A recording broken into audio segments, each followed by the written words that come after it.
Thank you for interviewing with us today. So if you can tell me a little bit about Archie Coles and Lincoln and what were the differences between those two schools. I know that Archie Coles and Lincoln high schools were the two premier schools for African Americans in Kansas City. Could you tell me about the differences between those two schools? Okay. The major difference between R.T. Coles and Lincoln, R.T. Coles presented a vocational alternative along with the education. Those students who wished to pursue a vocation would stay at R.T. Coles. Those students who weren't pursuing or weren't of a mind to pursue one of the vocations that was presented, they went on to Lincoln. But regardless of that, whether you went to Lincoln after the 8th grade, you had to go to R.T. Coles for the 8th grade. It didn't matter what your dreams or aspirations were, you had to go to R.T. Coles. And I went there in September of 1949, and during the school year, after getting acquainted with the school and the vocational programs, I thought I wanted to stay and take music as a vocation. So the following year, in September of 1950, I stayed at R.T. Coles when a lot of my friends and associates then went to Lincoln for the 9th grade. After my freshman year at R.T. Coles and getting a better grip on what was going on, I was discouraged from pursuing a musical trade, as they called it, because there were a lot of students that were taking music that were far ahead of me. And I decided that the best thing for me to do was to transfer to Lincoln in my sophomore year and pursue the educational route. Okay. So what grades did R.T. Coles have? R.T. Coles had 8th through 12th. 8th through 12th, okay. And also, those people who had served in the previous war were allowed to come back and take the vocational aspect of what was being offered at R.T. Coles. So for example, if an individual had participated in World War II and had come home successfully and decided later on that he wanted to pursue a trade, he could do that through enrolling at R.T. Coles just for the vocational benefit. And there were a lot of trades that were offered that a lot of the veterans took advantage of. So who did these schools serve?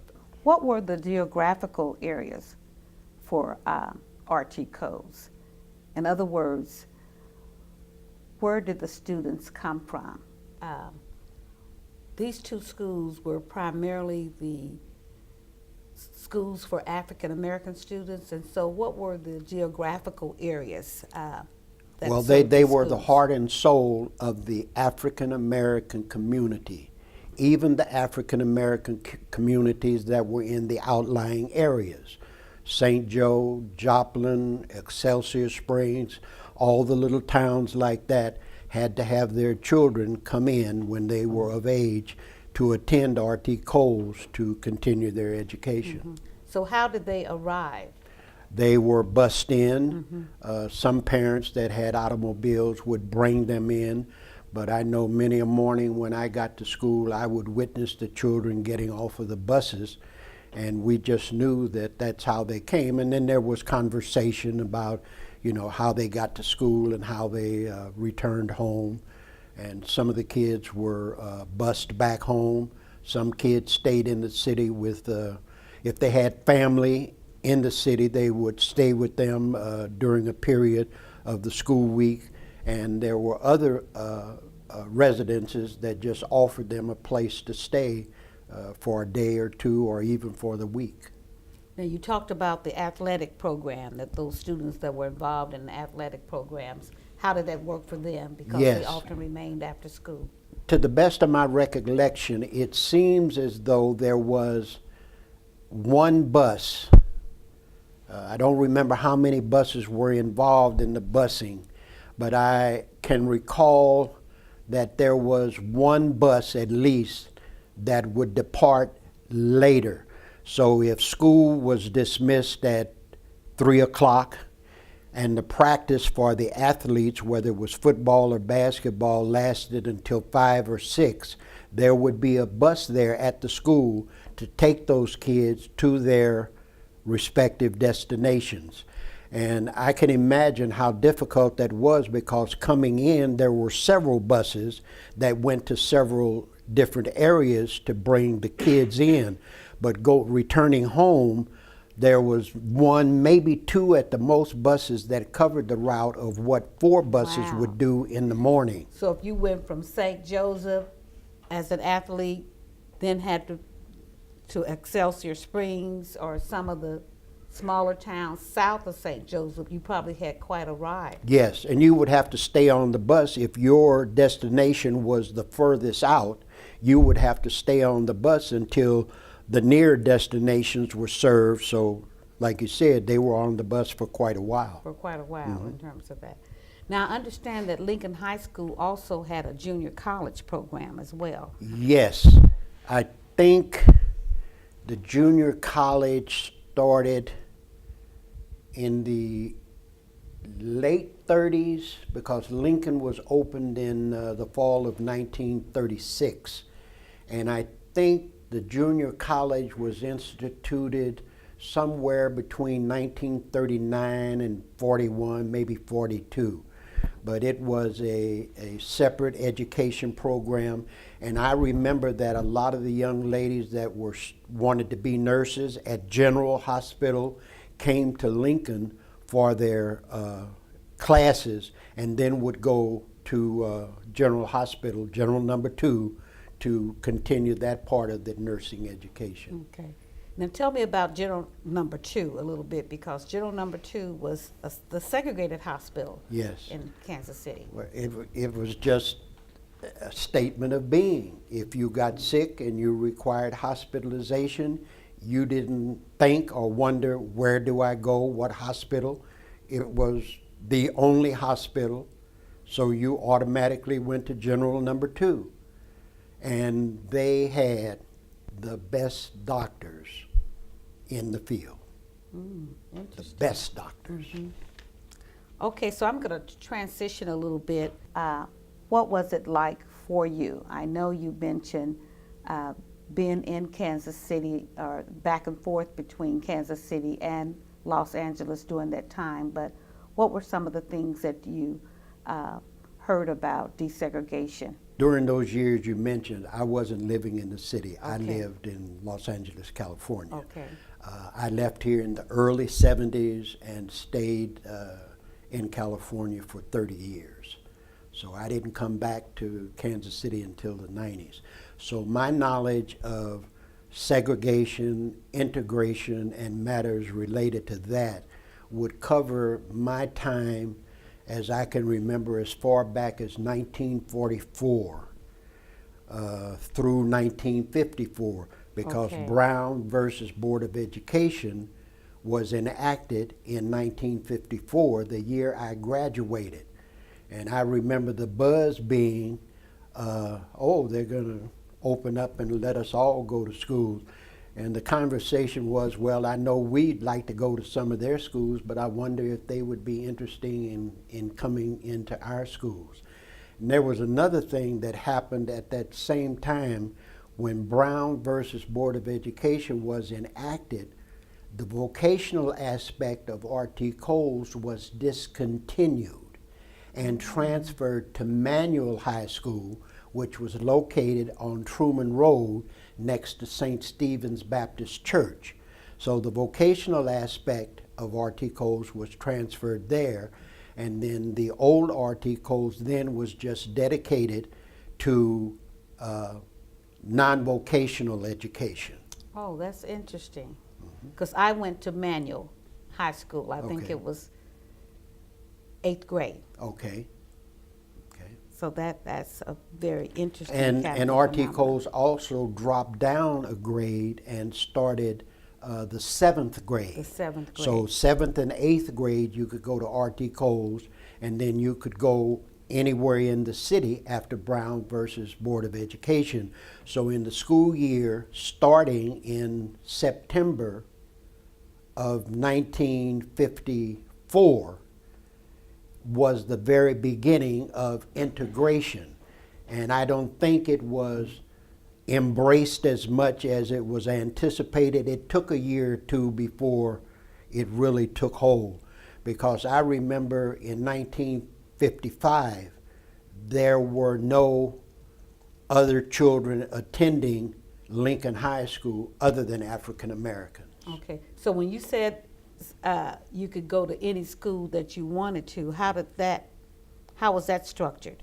Well, any school based on your place of residence primarily. Okay, so it was still neighborhood schools. Right, but there were schools that were right across the street from little pockets of African American communities, and one that I think of, there was one in Westport, and a lot of the kids lived like in a 3 square block area, and there was a school right across the street in the neighborhood, but they weren't allowed to attend that school until Brown versus Board of Education. Okay. Yes, that's interesting because we had a couple of interviewees that talked about living in that Westport area and attending that school. What about efforts that were put in place to integrate schools in Kansas City? What are your thoughts about those efforts? Recall some of the things that you remembered, especially after returning back to Kansas City. Well, I came back to the city on several occasions for brief visits with my mother until I moved her to California. And I wasn't as keenly aware of what effect it was having on the city until I began to go outside of the area that I had been raised in. When I was a young man, I lived at 16th and Brooklyn, where the old Parade Park is now. But I used to live at 2114 East 16th Street, which was between Brooklyn and Garfield. And I wasn't, as a youngster, I wasn't as keenly aware of segregation, because everything, and I mean everything that we needed, everything that we thought we needed, was in the area bounded on the west by Troost, on the east by Benton Boulevard, on the south by 27th Street, and as far north as the river. So anything and everything we needed was in that area. I didn't become aware of segregation until I was in high school. And when I got a little more adventuresome and started straying outside of the confines that I just mentioned, I noticed that black kids weren't treated like we were in our area. And that confused me. And I remember an incident going downtown to Kresge's, which was a dime store at 12th and Walnut. I remember Kresge's. And to eat, you could order food, but you had to stand at the far rear of the counter and eat your meal. And I know I asked my mom why was that, and I think her first answer to me was, that's just the way it is. But later on, after seeing other situations, I began to question a little more. And I think that's when I got my first in-house education regarding segregation. And like I said, in the area that I was brought up in, there was everything. So what was outside of the area, that was an adolescent's approach to it. I was a young kid, and I wasn't curious about what was west of Troost. But I did have an incident that occurred to me. I lived also at one time at 1528 Benton Boulevard. There was a large park across the street that ran from Benton to Indiana. African American kids weren't allowed in the park. Absolutely. I remember that the swimming pool was there. Yes. And you could not Yes. swim in that pool. And if we did sneak in the park to play in the daytime, we were sure that we got out of that park before dusk. Because the other kids would come in the park, and if they caught you, they'd chase you out. Now, there was Parade Park. That was our park. That was our park. That was our because park. I remember playing in Parade Park. I But swam. you could not go east where that park was on Benton. Yes, yes. Had no idea what was east of Benton. No idea. Interesting. So when you think about the efforts that were put in place to integrate schools, in terms of your coming back and forth from to the area and returning to the area, how did the community respond to these efforts? Well, by the time I came back that I was aware of, and like I said, I came back on several occasions, I'll say at least 4 or 5 times during the period of me moving to California and eventually talking my mother into moving to California. I was aware of more openness in the city. There were clubs, the community just began to open up. So I wasn't really keenly aware of how it was working because I was never home long enough to really get involved. I think the longest period of time during that transition from Kansas City to California, I would come home maybe for a month. And most of that was spent visiting family and what have you. But I did notice that they would recommend we go someplace. And the first thing I think is, we can go there? You know, and they said, yes, we've been going there for quite a while now. And areas like the Country Club Plaza, the only thing I knew about the plaza was, as a high school kid, I worked at Breton's Cafeteria on the plaza. Mm-hmm. And that would be the only reason why African Americans would be in that area, is going to or coming from work. Interesting. Do you recall some of the attitudes of school staff members as well as students regarding school integrations? Can you speak to that area? I think I can, because I have a lot of friends and associates that are deeply rooted in the educational aspect here in Kansas City, and my mother was a teacher also. It was a very brave effort.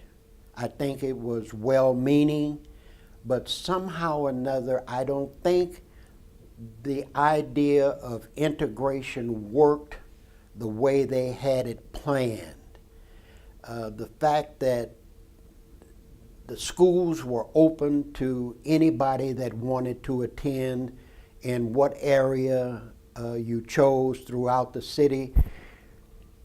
The one thing that I had stated to me was that if you were in a class and the majority of the students were non-African American, the kids felt there was a distinct difference in the way that the class material and the information was disseminated.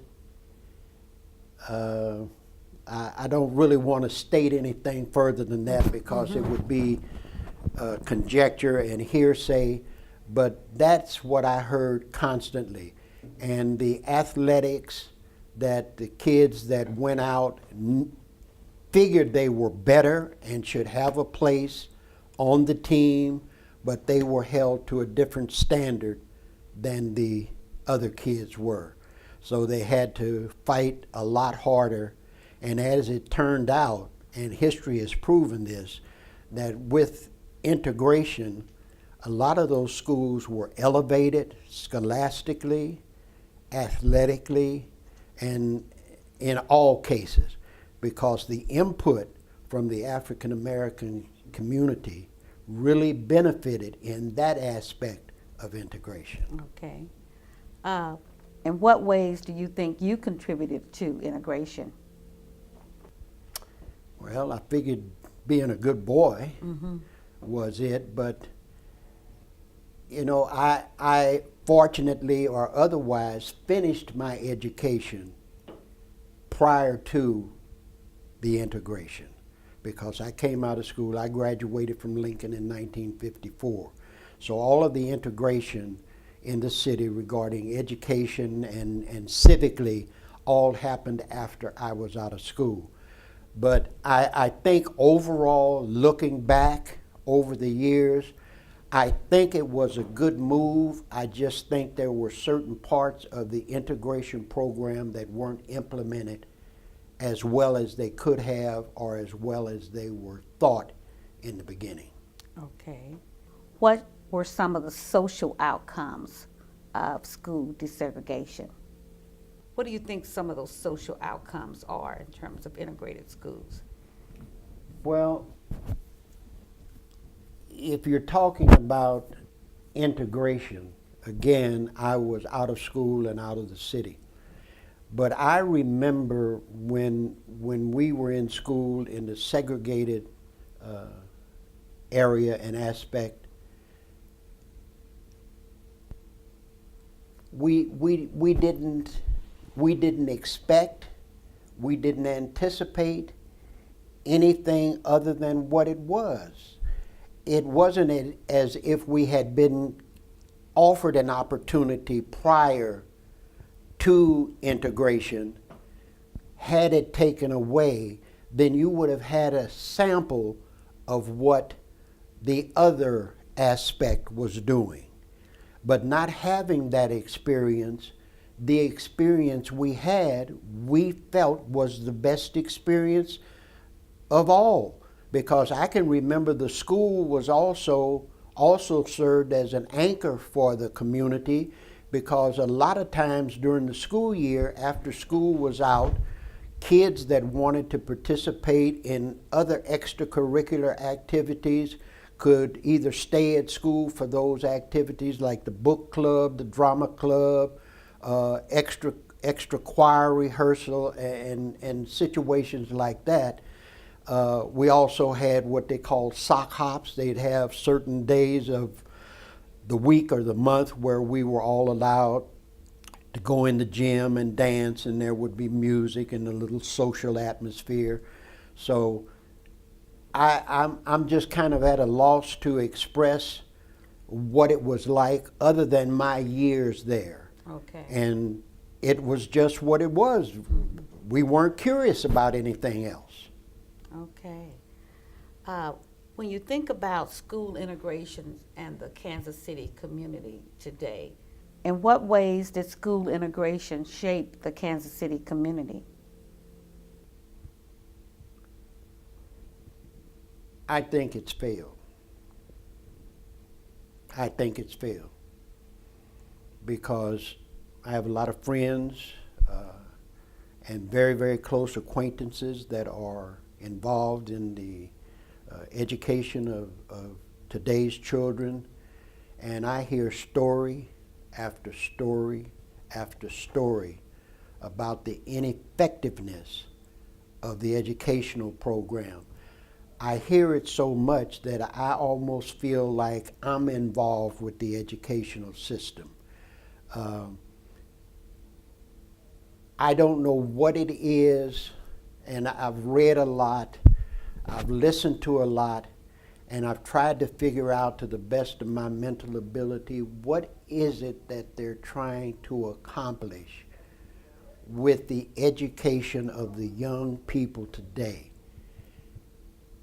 When we came through school, we had the basics, reading, writing, and arithmetic. If you learned those, you had the basis to do anything in life that you wanted to do. Now, education seems to have taken what I think they consider an upward turn, but it's so complicated in the way that education is being transferred from the teachers to the students.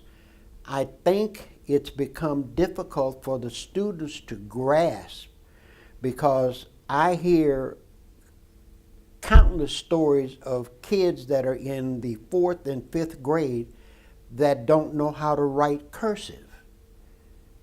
because of the technology that's around today, and somehow or another, I don't know whether the school is affected by it or the technology is affected by it, but the bottom line is children, in my opinion, are not coming out of school as well equipped with the basics as we did when we were in school. Okay. What changes do you think are needed to improve outcomes for students in today's urban schools? I think it starts with the superintendent. I think it starts with the superintendent of the Kansas City, Missouri School District. And I believe since Dr. Wheeler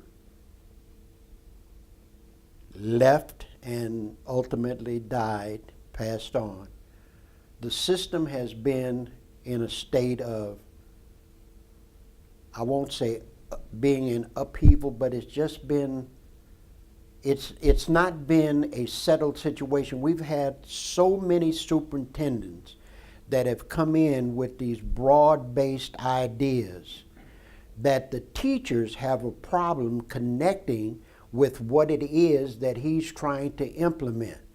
So consequently, you have teachers in the classrooms that are trying to teach subjects in a manner that they weren't taught in their education to become teachers. And I'm almost of a mind that the superintendent doesn't really understand fully what it is that he's trying to implement. So there's this confusion, and it continues superintendent after superintendent, year after year. Teachers are going to the job, and children are going to be babysat. That's my opinion. Okay. So is there anything else that you would like to share with us about school integration in Kansas City? Well, I really would like to see this situation get taken care of and some really concrete programs put in place where we can begin to see overall progress in the educational system here in this city, in this state. I have grandchildren that live in Colorado, and I'm very much in tune with what they're doing. And I always think to myself, I wonder why Kansas City doesn't have a program like that. And I know Lincoln is well thought of in the country. It's always ranked in the top. So if there are programs in that school that are being recognized for their educational achievements, what's wrong with copying success? Good point. Good point. Well, thank you for your interview. You have certainly enlightened me on some things in terms of the history of RT codes and the differences between RT codes and Lincoln's. You explained My those pleasure. quite well. My Thank you. pleasure.